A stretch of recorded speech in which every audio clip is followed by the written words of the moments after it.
How to stop taking on someone else's energy and sickness. That's a really good question, because a lot of what we're programmed to do is what is called empathy. And empathy, in some contexts, is a really good thing. We want to understand what people are going through so that we can also understand what we're going through. But most of the time, empathy is actually a lack of boundaries. It is a way that we actually feel someone else's pain as an excuse to avoid feeling our own. And so as we create better energetic boundaries, we will begin to have better discernment with what energies that we actually engage with, and what energies are ours, and what energies are somebody else's that are just kind of in the space that we're in. One of the things that I want you to understand is that as we do this work, as we do this energy discernment work, there's no such thing as their energy and our energy. The energy is there, and we are both either sharing in that energy, or we become transparent to it because we're aware of it.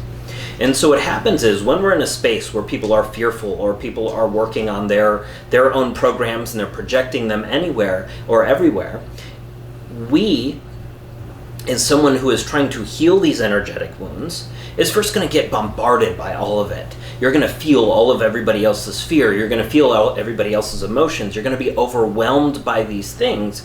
And that is a distinct mechanism of how the universe actually teaches you what those energies are.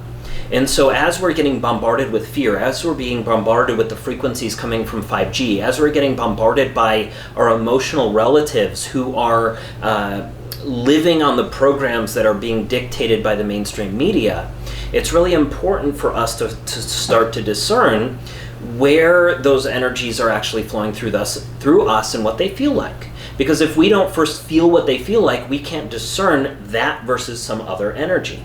And so initially, as those energies are coming through, we have no control of what is showing up and what we're feeling and how we block them.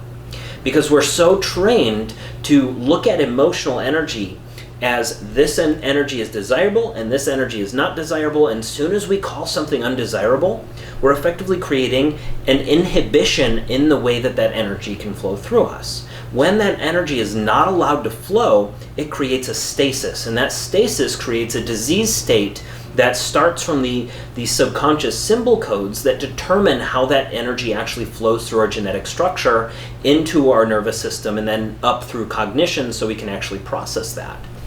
So it's really important for us to gain an energy discernment, not an emotional discernment, because it's really easy to label emotions and then get lost in them because we've been taught and programmed to prefer something versus something else. So as those fear programs come in, as those agitations come in, as the mirrors of people around you start to come into you, your work is to discern this sensory difference between each of those emotions. What are you feeling physically in your body? Where are you feeling it? Can you give yourself permission to feel what you're feeling? Because you are feeling it. It's not our job to determine what shows up for us, what thoughts come to us, and what energies are flowing through unless you're actively pulling something in. So the stuff that shows up into our imaginations and the stories that we hear and the voices that we hear, we have to honor the fact that those are coming to us for a reason.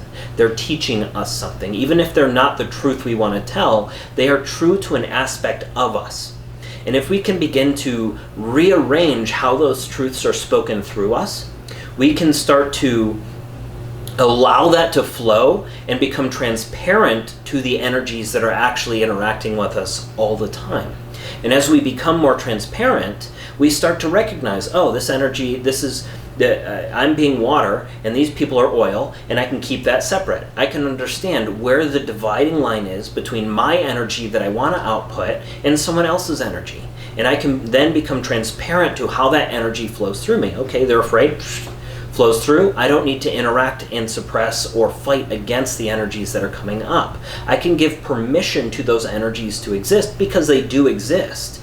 And the second that I tell myself not to feel what I'm feeling, I'm effectively poisoning myself against that energy, and that energy starts to build up. And that creates a hole that leaks energy into the antiparticle or miasmic side of the universe. Our parallel, our shadow self, starts to gain momentum and energy because we're not actually allowing that to flow through and ground into the earth grids and ground into our higher intelligence. So it's really important for us as beings who are trying to be more powerful in our interactions and more loving in our interactions and be able to hold space for family members who might be struggling through this space. It's not about holding boundaries and rejecting your entire family. It's about understanding that everyone is experiencing what is true for them. Can you allow them to be in that truth? And can you allow that energy to flow and move through you? Well, you yourself practice the energy discernment to tell the difference and then navigate through there. And that's a practice. All of this stuff that I teach, all of the imagination work, all of the energy work, all of the ways that these things flow through you is a practice. It's a muscle that you need to strengthen so that when those things show up, you get faster and more agile at navigating them. And the more agile you are, the more quickly those things flow through, and the less likely they are to affect both you internally, but also externally in your outpictured reality and the results of what are coming through. Because if they're pumping fear through the grids, and you're just holding on to all of that, then that's going to be your experience. You're going to be afraid of everything that's coming up. But if they're pumping through the grids and you just let that flow and you're transparent and you're fixing the disharmonies within you by having discernment around those energies, you become substantially more powerful. Because nothing that gets pumped through you can have an effect on you unless there's something within you for it to affect. So you can't be triggered by something unless there's something in you to trigger. And that's an important mechanism for you to learn how to heal. Because if you're having something that's triggered, if you're having something that's stirred up, it's there to stir up. If it's not there, that wouldn't happen. And so you can start to heal these wounds and notice whether you're healing by noticing whether those interactions are actually still showing up in your reality. So hopefully you guys can practice that, and as you practice it, you'll notice the difference in how quickly your reality around you can shift, and your relationships can shift, and your interactions with family and your peers can shift, simply by you gaining more discernment around how those energies can flow through you.